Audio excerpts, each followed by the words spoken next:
effect on me. I actually took meaning and understanding from it. Again, the truth.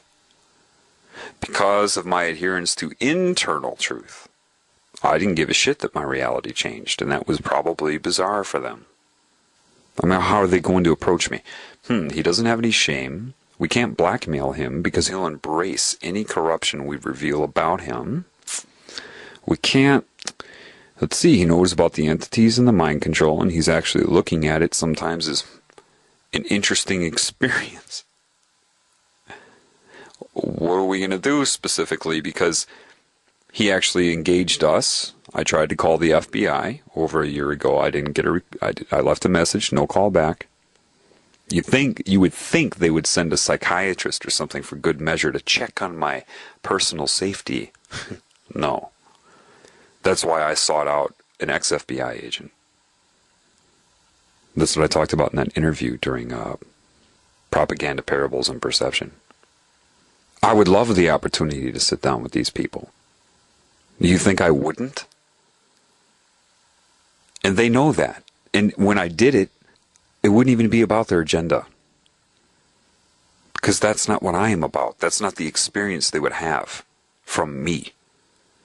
So, I mean, if I could do anything, if I could get the people involved with this agenda to consider their own path and what life is about outside of the control they're under, I understand that it's overwhelming. I understand you agents are shown things that seem hopeless.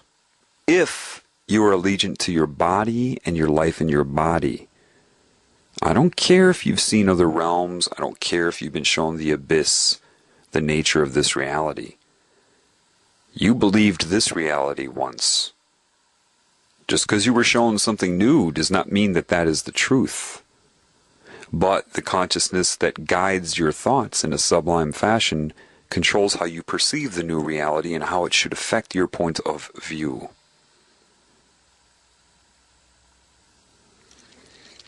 You see, anybody that has their veil lifted this way are buffered from society. They resent society because that which lifted their veil also controls the people and will set up all the time situations where they encounter people whereby these people reinforce their hate for them by acting stupid, being aggressive, showing how little they know, in a way that is offensive to the particular personality that is controlled by this consciousness to carry out the agenda. Making them not want to help, extend patience, or anything, but actually resent the people because they magically forget that that which is giving them knowledge is the one making those people act the way that is offending them. See, they're not seeing the whole picture. You talk about an entity, and so an entity is giving you knowledge, and then you come into contact with people that seem very stupid to you once you know certain things. And they'll say things that just happen to irritate you and make you want to shake your head at them. You never take a moment to think, wait a minute, I hate these people. Why do I hate them? Well, they're stupid. What made them stupid? Oh yeah, the same thing that lifted your veil. You got to trust me on this.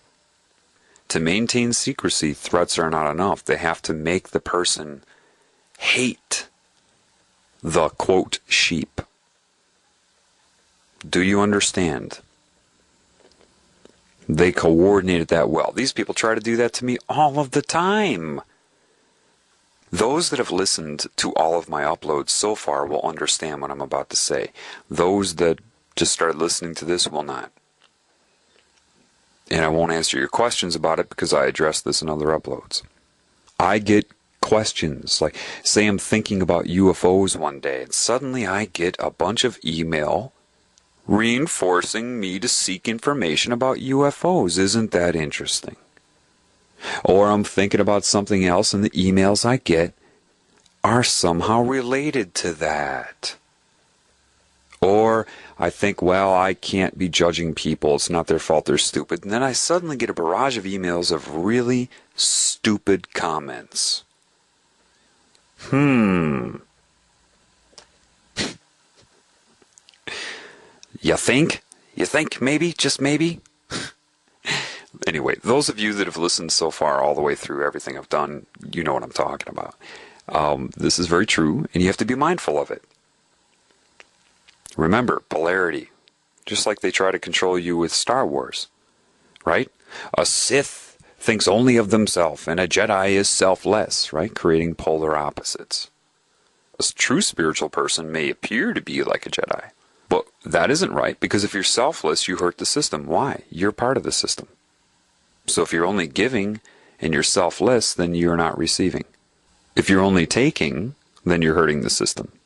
Truth would be you have to sustain yourself as part of the system and the system. Both. Selfish selflessness. You have a right to joy. See, there are two energies. The energy of disease is an energy that takes in anticipation of being taken from.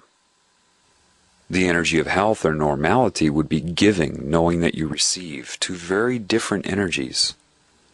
One's pathogenic, one is diseased, one is normal. Here, people are hybrids. One pops up sometimes, but they're primarily dominated from the former, taking in anticipation of being taken from. What's the difference? One is duality, one is singular. I may use giving and receiving, two different words to describe the energy I'm talking about, but that is an illusion, because true giving is the same as receiving. There is absolutely no difference. You cannot give a true gift without simultaneously receiving, and you cannot receive a true gift without simultaneously giving. They're one. One cannot happen without the other. Forget about direction. That does not exist. Understand that is normal creation. That's it. That's the nature of true reality. You cannot give without receiving. Now, if you apply that here, not from the ego can't do it. It's something you feel that happens. All you can do is change your ego so that it's more receptive to that input. But when it happens, you know exactly what I'm talking about. Everybody deserves that. So I'll say I was a giver that is here at this time. Who am I giving to? Everything. And that includes the takers. See, here's the interesting thing about a taker, or a detached energy. It cannot receive. It will not receive. Can't do it. That's why it takes. When you understand what receiving truly is, you'll know that a taker cannot do that. And because it's unable to receive, it cannot perceive what a giver is giving. The taking energy is trying to convert givers into takers. Part of that is keeping score of your behavior. Sublime mind control to you throughout your life. Propagation of norm-based ridicule, if you come into awareness of that, utilizing a pseudoscience called psychiatry, or anything else in the media. Humor, comedy is the #1 vector for mind control. The sigh of relief of laughter when you jolt yourself back right into the center of the norm. The point, I'm going to give. I have no target. I'd like takers to be something I give to. Because you cannot take what is given. That's why they try to convert you into a taker. Something that is now in guilt, in shame, and fear. What you give cannot be taken. Love can't be taken. It can only be given and received. It's a different bandwidth. It's a different thing altogether. So it's not like I'm being leeched if I give to a taker. Because the giving sustains me. You don't run out. I don't have a goal, but it would be nice if some takers actually allow themselves to receive. When they receive, they will see that what they receive is so far above what they were trying to take that it's not even comparable. One is alive, one is dead. If you're taking in anticipation of being taken from, you are dead. If you're copying the norm,